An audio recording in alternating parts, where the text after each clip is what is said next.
My mother disinherited me after I fought with my brother for discovering his messages to my wife, and now that my brother abandoned her and she needs help, I refuse to assist her.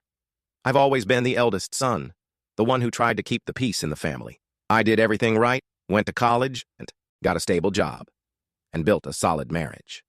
My brother, Andre, was the opposite. He was always the troublemaker, the one our parents constantly defended and supported. When I met Marina, my wife, I thought I had finally found my balance. We were happy and planning to have children. Everything seemed perfect. Until the day I accidentally saw some messages on Marina's phone. Messages between her and my own brother. Messages that should never exist between a brother-in-law and a wife. At first, I didn't want to believe it. I thought I was imagining things. But the more I read, the clearer it became. My brother was trying to seduce my wife behind my back. I confronted Andre immediately. He denied it at first, but his lies quickly fell apart. Our argument escalated to shouting and nearly turned physical. He claimed I was overreacting, that it was just harmless jokes. When I told my mother, expecting her support, something completely unexpected happened. She blamed me. She said I was making a fuss, that I was being too dramatic, that I was embarrassing the family with my accusations. The worst part came later.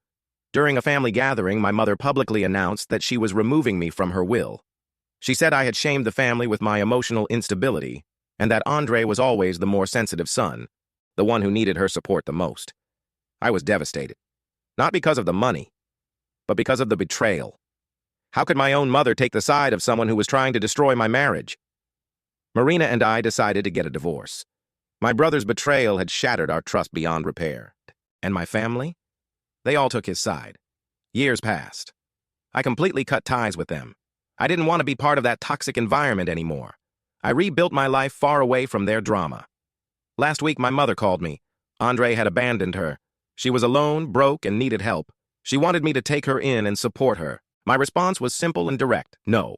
I remembered exactly how she treated me years ago, how she chose to protect Andre even when he was clearly in the wrong, how she cut me out of her will without even hearing my side of the story, and now she wants my help.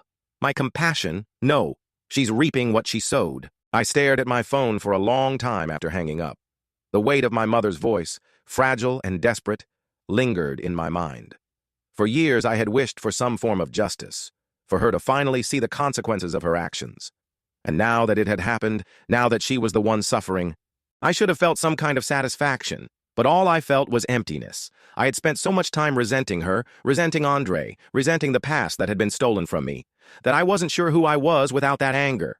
Still, I wasn't about to give in. I wasn't about to let years of betrayal and pain be erased just because she was in trouble now. She had made her choice.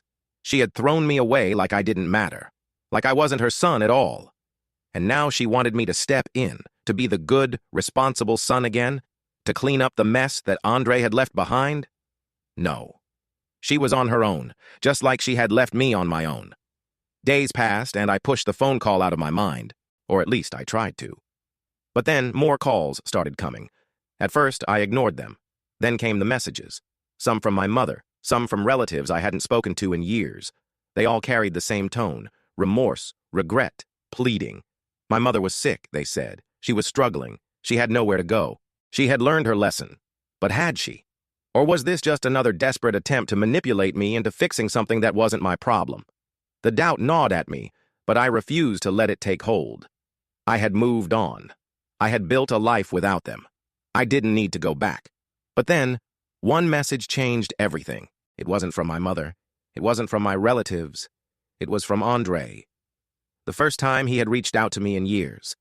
The text was short, almost too casual, as if we hadn't been estranged for nearly a decade. "She's not doing well. You should see her before it's too late." My first reaction was anger. The audacity he had to reach out to me after everything. But beneath that anger was something else. Something I didn't want to admit. Fear. Fear that if I ignored this, if I truly shut that door forever, I might regret it one day. But did she deserve my regret? Did she deserve anything from me? I paced my apartment for hours, debating with myself. Old wounds that I thought had healed were suddenly raw again. I told myself I didn't care. I told myself I had made my decision. And yet, late that night, I found myself in my car, driving towards the past I swore I had left behind. The road stretched ahead of me, dark and familiar in a way that sent a chill down my spine. I hadn't driven this route in years. Yet every turn, every sign, every landmark was burned into my memory. The closer I got, the heavier my chest felt. A part of me wanted to turn around, to erase the messages, to pretend none of this was happening. But I kept driving. Whether it was curiosity, guilt, or some deep-seated need for closure, I wasn't sure. When I finally reached my mother's house, the sight of it hit me like a fist to the gut. It looked smaller than I remembered, worn down, neglected. The once pristine garden was overgrown, the paint peeling from the front door. I parked, but didn't get out right away. Instead, I just sat there, gripping the steering wheel, my pulse hammering in my ears. This was a mistake. I had nothing to say to her. She had made her choice years ago, and I had made mine. And yet, I stepped out, walked up the cracked pathway, and knocked. It took a long time before the door creaked open. When it did, I barely recognized the woman standing before me. My mother, once proud and strong, looked frail, her skin pale, her eyes sunken. For a moment, neither of us spoke. Her mouth parted slightly as if she wanted to say something but didn't know how. "You came," she finally whispered, and there was something in her voice. Relief, disbelief, maybe even fear. I didn't respond. I didn't know how to. She stepped aside and I walked in, the scent of dust and something stale filling my nostrils. The house felt empty, lifeless, nothing like the home I remembered. We sat in the living room, the silence stretching between us like a vast, unbridgeable gap. She looked at me with tired eyes, and for the first time, I saw something I had never seen in her before: regret. "I know I don't deserve this," she said softly, her voice trembling. "I know what I did to you. What I let happen was unforgivable." I swallowed hard, my throat tight. Then why am I here?" The words came out harsher than I intended, but I didn't regret them. She flinched slightly, but she nodded as if she had expected it. "Because I don't want to die with this weight on me," she admitted. "I don't want my last thought to be that I pushed my son away forever." A bitter laugh escaped me before I could stop it. "Now you care about pushing me away?" I shook my head, running a hand through my hair. "Where was this concern when I needed you? When I was the one hurting? When you threw me aside like I was nothing?" Her eyes filled with tears, and for a split second, I saw her for what she was, a broken woman who had clung to the wrong things for too long. "I was wrong," she whispered. "I see that now. I was blinded by my love for your brother. I thought I was protecting him, but I wasn't. I was enabling him, and in doing that, I lost you." The words hung between us, raw and painful. Part of me wanted to believe her. Part of me wanted to let go of the years of anger and resentment and just accept this as an apology. But another part of me, the part that had suffered, that had been abandoned, wasn't ready to forgive so easily. "And what do you want from me now?" I asked, my voice steady, cold. "Forgiveness? A second chance?" She hesitated, then shook her head. "I don't expect anything from you. I don't deserve it. But I wanted to tell you the truth before it was too late." I exhaled slowly, feeling a storm of emotions swirling inside me. I had spent years wishing she would acknowledge what she had done. But now that she had, I didn't know what to do with it. The silence stretched between us again, heavier this time. Finally, she spoke again, her voice barely above a whisper. "I'm sick." My breath hitched. I had suspected it, but hearing her say it made it real. "How bad?" She looked down at her frail hands. "Bad enough." A part of me wanted to walk away, to tell myself that this wasn't my problem. But another part of me, the son she had abandoned, the boy who had once desperately wanted his mother's love, couldn't ignore the pain in her voice. I clenched my jaw, torn between the past and the present, between justice and compassion. "I don't know if I can forgive you," I admitted. "I don't know if I want to." She nodded, her eyes glistening with unshed tears. "I understand." The weight of everything pressed down on me, and for the first time in years, I didn't know what to do.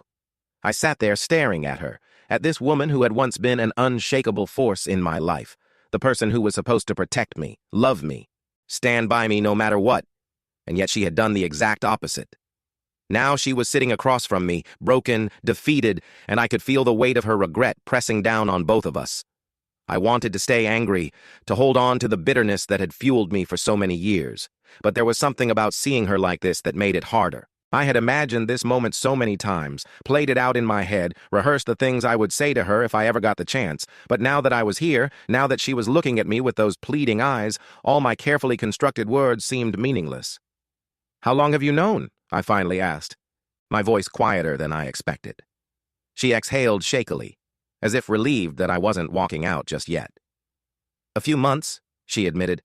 "The doctors say it's advanced. There's not much they can do." I nodded slowly, trying to process that. A few months. She had known for a while and yet had only reached out now. Had she really wanted to make amends, or was she just desperate? I didn't know, and that uncertainty made my stomach twist. "And Andre?" I asked, forcing myself to say his name even though it tasted bitter on my tongue. "Where is he?" She looked down, her fingers twisting together in her lap. "Gone." "Gone where?" "I don't know," she whispered. "He left, stopped answering my calls, disappeared. After everything I did for him, after all the times I defended him, he just left." There was pain in her voice, real pain, but I couldn't bring myself to feel sympathy for her. This was the life she had chosen, the son she had chosen, and now she was facing the consequences of those choices. "I thought he would come back," she continued, her voice breaking. "I thought after everything he would at least be here for me now, but he's not, and I have nothing. No one." She looked up at me then, and for the first time, I saw not just my mother but a lonely, frightened woman who had realized too late that she had thrown away the wrong person. And despite everything, despite the years of betrayal, despite the pain she had caused me, a small part of me still felt something for her. Pity, maybe. Or maybe it was just the last remnants of a son's love for his mother, a love that had been buried but never fully extinguished. "I don't know what you want from me," I said, my voice raw. "I don't know what you expect." "Nothing," she said quickly. "I don't expect anything. I just—" She swallowed hard. "I just didn't want to leave this world without telling you the truth, without telling you that I was wrong, that I see now what I did, and I regret it more than anything." I studied her, searching for any sign of manipulation, any hint that this was just another way to pull me back into her orbit. But all I saw was sincerity. And that scared me more than anything. Because if she was telling the truth, if she really did regret everything, then what did that mean for me? Could I still hold on to my anger? Could I still justify the walls I had built around myself? "I spent years hating you," I admitted, my hands clenched into fists. Years telling myself that you weren't my mother anymore, that I didn't need you, that I was better off without you. She flinched, but didn't look away. "Maybe you were." "Maybe," I echoed. "But now you're here, saying all the things I wanted you to say back then, and I don't know what to do with that." She nodded slowly, as if she understood. "You don't have to do anything," she said. "I just needed you to know." The silence stretched between us again, thick with unspoken words, with years of pain that couldn't be erased in a single conversation. I could have left then. I could have walked out, closed this chapter for good, and never looked back. But something kept me in that chair. Maybe it was curiosity. Maybe it was some part of me that still wanted answers. Or maybe, despite everything, I wasn't ready to let go just yet. "Where are you staying?" I asked before I could stop myself. She blinked, clearly surprised by the question. "Here," she said, gesturing around at the house. "For now." I frowned. "Alone?" She hesitated, then nodded. "It's not like I have anywhere else to go." I let out a slow breath, my mind racing. I didn't owe her anything. I didn't have to do anything for her. But I also couldn't ignore the fact that she was sick, that she was alone, that no matter what had happened between us, she was still my mother. And that realization made everything so much more complicated. "I don't know what this means," I said, my voice barely above a whisper. "I don't know if I can ever forgive you." She nodded, her eyes glistening. "I understand." I ran a hand through my hair, feeling exhausted, drained. "I'll think about it," I muttered. And with that, I stood up, turned, and walked out the door, leaving the past and the future hanging in the balance. The drive back home was quiet, the silence in my car mirroring the storm in my head. I should have felt relief that I had said my piece, that I had finally faced her and walked away without letting her pull me back in. But instead, there was an ache in my chest that I couldn't shake, an uneasy feeling that I had left something unfinished. The truth was, despite everything, Despite the years of anger and resentment, I didn't know if I could just walk away from her like this. Not now. Not knowing she was sick. Not knowing she was alone. I spent the next few days trying to push it out of my mind, burying myself in work, in routine, in anything that would keep me from thinking about her. But every time I closed my eyes, I saw her face. Tired, regretful, broken. And then there was Andre. The brother who had been the cause of it all, the one she had chosen over me, the one who had disappeared the moment she needed him. I told myself it wasn't my problem, that he had made his choices just like she had. But the more I thought about it, the more I realized that there was a part of me that wanted to know why. Why he had abandoned her. Why, after everything she had done for him, he had turned his back on her just as easily as she had once turned her back on me. It wasn't about him. It wasn't about her. It was about me. About the closure I had never really gotten. So one evening, after too much thinking and not enough answers, I did something I never thought I would do. I called Andre. The phone rang for a long time, and I was just about to hang up when he finally answered. Hello?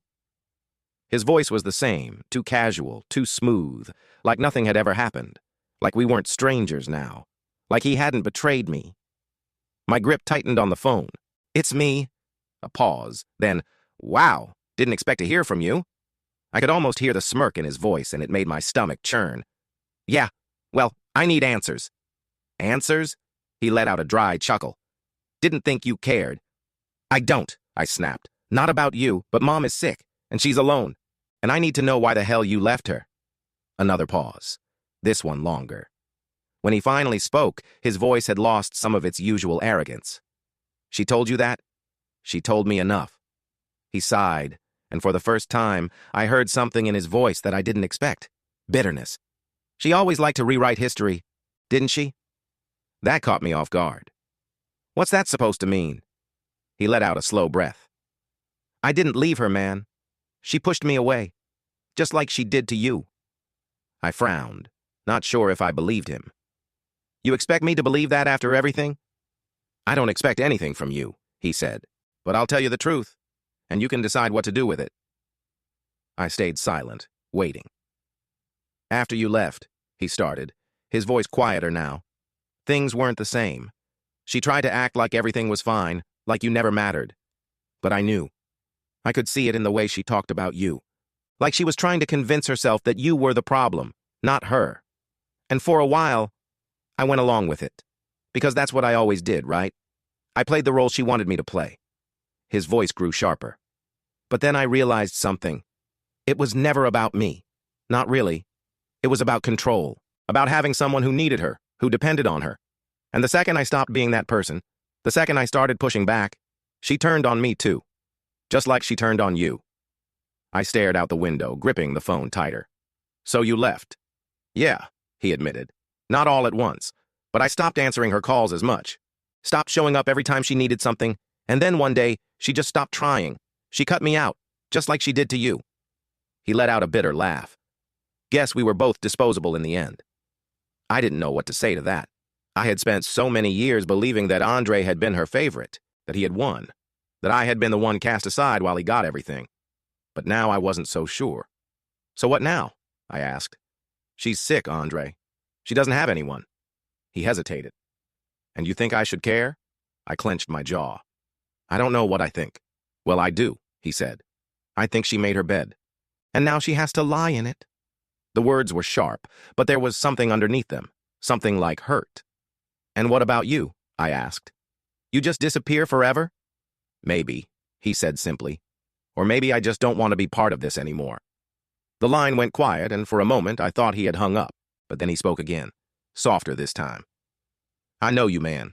I know you're going to feel like you have to fix this, but you don't. You don't owe her anything. I swallowed hard. Yeah, maybe. Take care of yourself, he said, and then the call ended. I sat there for a long time, staring at my phone, feeling more lost than ever. I had come looking for answers, and in some ways, I had found them. But they weren't the ones I expected. And now, I had a choice to make, one that I wasn't sure I was ready for. For days after my conversation with Andre, I wrestled with everything he had said.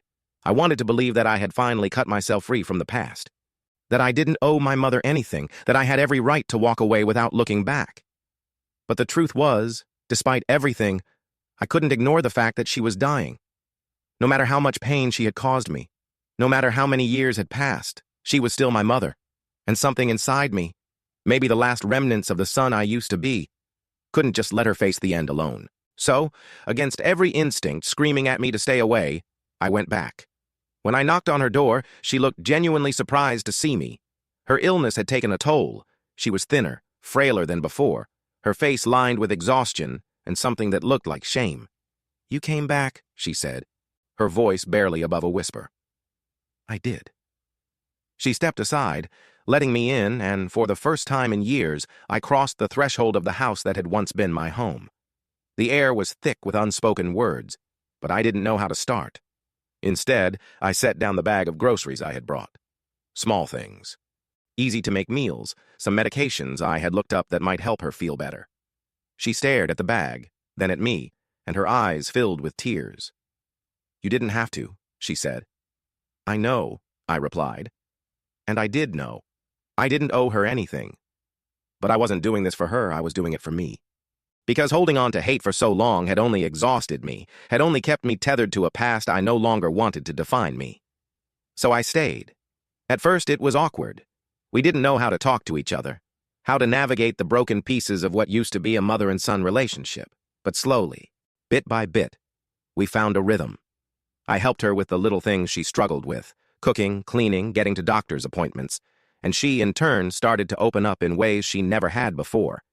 She told me stories I had never heard, about her childhood, about her own fears and regrets. And for the first time, I saw her not just as the woman who had hurt me, but as a flawed, complicated person who had made mistakes she deeply regretted. One evening, as we sat together in the dim light of the living room, she reached for my hand with trembling fingers. "I was wrong," she whispered. "About everything. About you. About Andre. I see that now." I swallowed hard, the words hitting me deeper than I expected. "I know. I wish I could take it all back," she said, her voice breaking. "But I can't." I looked at her, at the woman who had once seemed so unshakable but was now so fragile, and I realized that I didn't need her to take it back. I just needed her to acknowledge it. "No," I said, "but you can make the most of what's left." And that's what we did.